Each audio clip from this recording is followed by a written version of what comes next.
जो है वो अपग्रेड देखने को मिल सकता है। तो ओवरऑल व्यू डेफिनेटली पॉजिटिव है। इंटरेस्टिंग होगा ये देखना कि 5G रोल आउट कितना मार्केट शेयर ये दोनों कंपनियां हासिल करती हुई दिखाई दे सकती हैं और बिजनेसेस में कितना ये वैल्यू ऐड लेकर आएगा। बहुत बहुत शुक्रिया हेमांग हमारे लिए समय निकालने के लिए आज इस बड़े दिन। हेमांग जानी अपनी राय देते हुए इन सेक्टर्स पर, लेकिन इस बीच मार्केट पर एक बार फिर नजर हम घुमा लेते हैं क्योंकि एक पॉकेट जो फिर से जोर पकड़ने लगा है वो कंजम्पशन ड्रिवन काउंटर्स है। टाटा कंज्यूमर स्क्रीन पर लेकर आइएगा प्लीज। आधा % भाग चुका है पिछले 5 मिनटों में, 1% ऊपर दिखाई देगा आपको ये। नेस्ले में फिर थोड़ा सा ग्राउंड पिकअप करता हुआ दिखाई दिया। आईटीसी का क्या हाल है?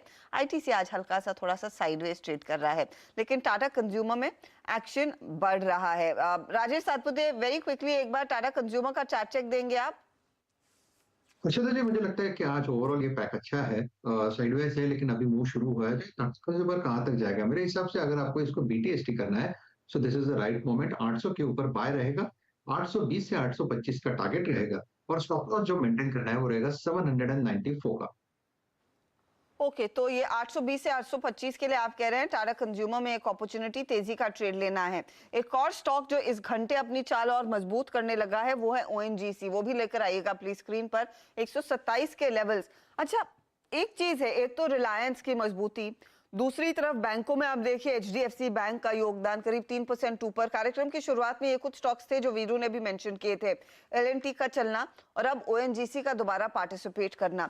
ये इनफैक्ट सिग्निफिकेंट इसीलिए है क्योंकि ये वो दिग्गज काउंटर्स हैं जहां पर अच्छी खासी मंदी की पोजीशंस एफआईआईज ने बनाई थी और वहां पर हल्का हल्का मूव अब आने लगा है। क्या मूव का रिवर्सल की तरफ इशारा कर रहा है? क्या फिर तेजी पकड़ेगा गाबा साहब ओएनजीसी? ओएनजीसी का जो चार्ट है उसके हिसाब से लगता है कि ओएनजीसी में यस तेजी पकड़ सकता है, लेकिन लोअर लेवल में लेने की कोशिश कर रहा है टर्न अराउंड की, लेकिन लोअर लेवल पे खरीदना चाहिए क्योंकि स्टॉक थोड़ा डीप है 122 में। कोशिश कर सकता है बिल्कुल, अगर अप मूव मिलेगा तो कहां तक जाएगा? मेरे ख्याल से 135 पॉसिबल है, लेकिन लेटर पार्ट 1-1.5 घंटे में थोड़ा सेलिंग आया है, इसलिए लोअर लेवल की मैं बात कर रहा हूँ।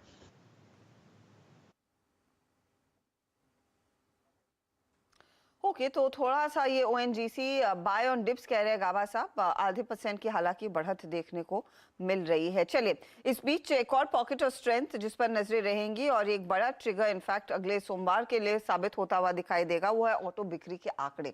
अब हम सब जानते हैं धीरे धीरे करके पिकअप देखने को मिला है बिक्री के आंकड़ों में, लेकिन सितंबर के महीने में कुछ त्योहारों का भी फ्लेवर था। उसका कितना फायदा दिखेगा? यतिन हमारे साथ है इस पर एक अपडेट देने के लिए। यतिन, कैसी रह सकती है बिक्री के आंकड़े? देखिए, हमने ये देखा है कि सितंबर के महीने में काफ़ी सारे फेस्टिवल शुरू हो गए हैं।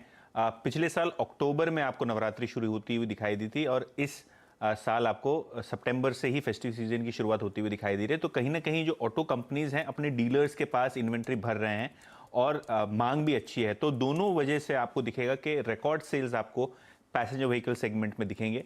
इसके अलावा टू व्हीलर्स और ट्रक सेगमेंट की भी बात करें तो यहाँ ग्रोथ हेल्दी होनी चाहिए। शुरू करते हैं ट्रक सेगमेंट के साथ, क्योंकि यहाँ हमने अप ट्रेंड देखा है और अप ट्रेंड कंटिन्यूड है। अशोक लेलैंड की अगर हम बात करें तो यहाँ आपको दिखेगा कि सेल्स लगभग 60-65% के आसपास बढ़ती हुई नजर आएगी साल दर साल बेसिस पे।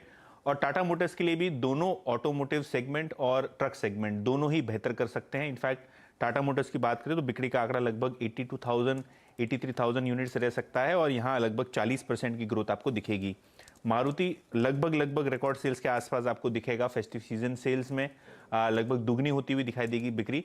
ऑब्वियसली दो रीज़न है, एक तो मांग अच्छी है, प्रोडक्शन बढ़ा है, और जो सेमीकंडक्टर की शॉर्टेज थी वो कहीं ना कहीं कम हुई जिसके कारण प्रोडक्शन पिकअप हो रहा है।